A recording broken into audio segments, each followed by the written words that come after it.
What's up, y'all? This is OBB, the Diecast News Guy, bringing you on with another next-gen diecast review provided by my good local diecast dealer from Daytona, known as Daytona Racing Souvenirs and Hobbies. So go ahead and check them out. They have a Facebook and Instagram, and really great place to like I said, usually get my local diecast from. But I had to get at this place, for $12, considering that this car was sold out from our good friends at Circle B Diecast. But it is going to be on your 2022, or should I say, the two-time NASCAR Cup Series champion Joey Logano in his 2022 Shell-Pennzoil Ford Mustang 14 Penske. But as you can see, this is no ordinary Shell-Pennzoil car. This is his Darlington throwback car that he not only raced but won in at my first ever Darlington race I went to as a NASCAR fan, the Goodyear 400 from last year. So pretty cool, guys. The 2022 car, it goes to victory lane 4 times this year, and this is the one that kicked off his second championship run, guys. But man, really nice, and I got a nice little nickname for this car as well. I guess you can say it's more like an Iron Man car, so I'll probably make a lot of Marvel references with that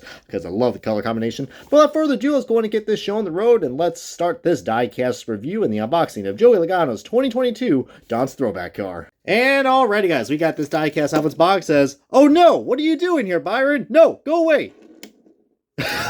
As you guys can see right here, yeah, we do get ourselves a nice little visitor in the background, Willie Byron, because, this guy probably should have won the Darlington race back in spring of last year for the Goodyear 400. But, basically, if I had to create a little reenactment, it had something to go a little bit like this. Byron was leading, all of a sudden Logano just went boop, and then, as you see, I'm kind of doing the Fox coverage because you can't really see shit. And then, yeah, he just, took him out, got him to the wall, and Logano was able to win the race like he always does. But just kidding.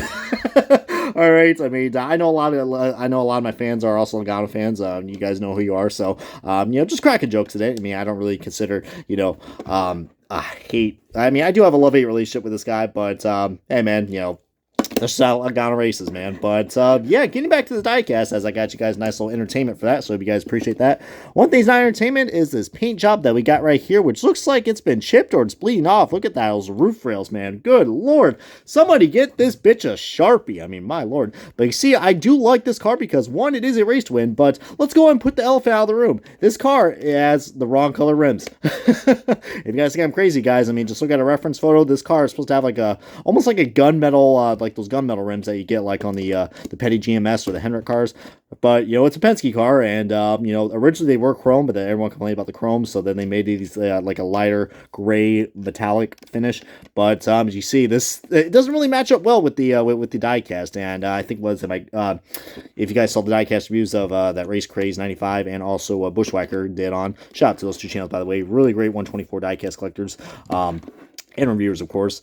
But yeah, the chrome rims just look so off because, this is supposed to be a race win. I mean, I understand you can't get, confetti or any, brake dust or any marks on the tires, but at least with the 124, man, they could have done something. But, so yeah, this was like the big, caveats about this car.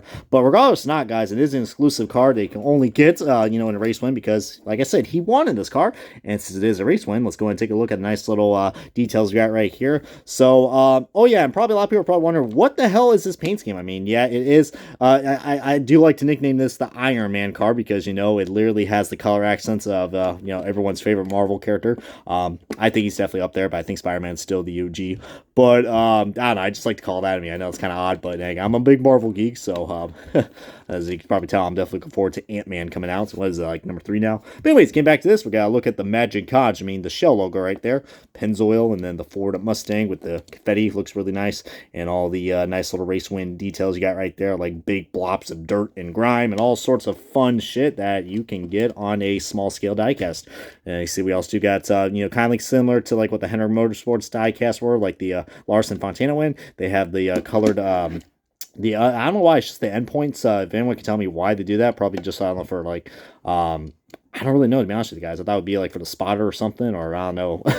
kind of weird that they do that, but we'll like the reasoning on that. But look at that tiny that 22 is. So cute. But yeah, you see it there, the confetti looks really nice. The grill decals. But this is supposed to be a throwback, I guess, of Joey Logano's first ever. Oh, I'm sorry, Smoking Joe. I didn't even know Joey Logano smokes. Just kidding. But Yeah, Joey Logano, that was his nickname when he first started racing. I think, well, I think this is supposed to be based off his first car that he drove. Like, I think it was a quarter midget, if I'm not mistaken. So it's pretty cool. They got, like, the roll bars and all that stuff. Looks really, I mean, definitely unique, to say the least. And they got Logano right down the back, the old school Logano, 22 snap on. But you see, I mean, the roll bars still kind of go up right there, which is pretty cool. So if you guys like your modifiers, this one's a very nice, or modifier or quarter midgets, or, something when you first start as a, famous race car driver. And you see there's also some marks right here where him and Byron will go at it, because I think what happened before Byron kind of took himself out of contention because of Logano. I guess like they made contact. I guess like I don't know, early on or like towards halfway of the race, he cut off Logano, and Logano got pretty upset about that. So as much as it's easy to say, oh, the Logano sucks, he just wrecks people on purpose. Now, there was a reason behind it, so I understand it. William Byron definitely is kind of going off the rails lately, especially last year. I mean, just ask Denny Hamlin, right?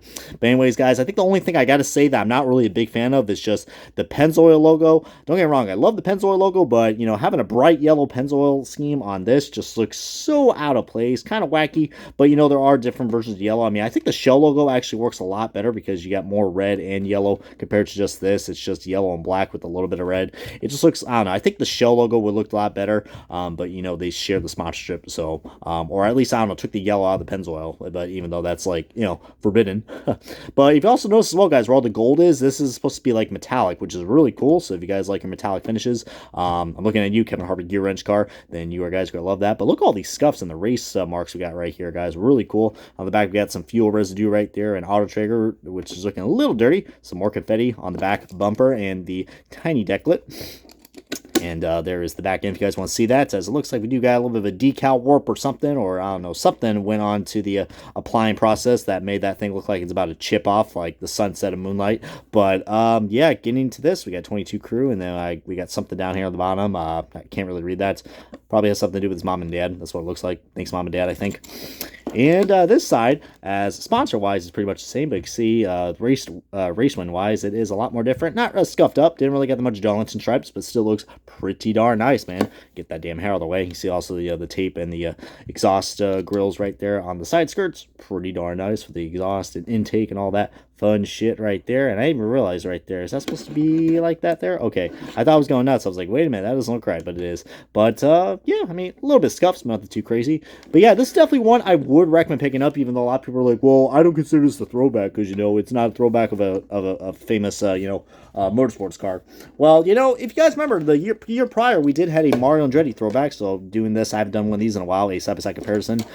We usually, I think it was like all but like 1 year, I think we've had all the Joey Logano throwbacks cars released in 1/64 scale, to my knowledge.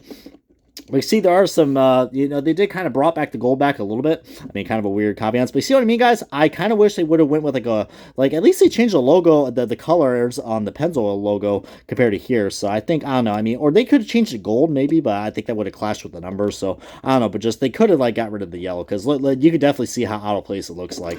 But still is really nice regardless, man. I mean, is this still my favorite Logano throwback? I don't know. I still do like that Kevin Harvick shell throwback that he did on, one of his arch rivals. I thought that was pretty funny. And also the Steve Park throwback, which apparently is making a return this year, from what I've known. That might be the primary or the throwback, but we'll have to wait and see, guys. But for now, this is going to wrap up the diecast review, the next gen diecast review of Joey Logano's 2022 Darlington throwback Ford Mustang for Team Penske in the iconic Shell-Pennzoil car.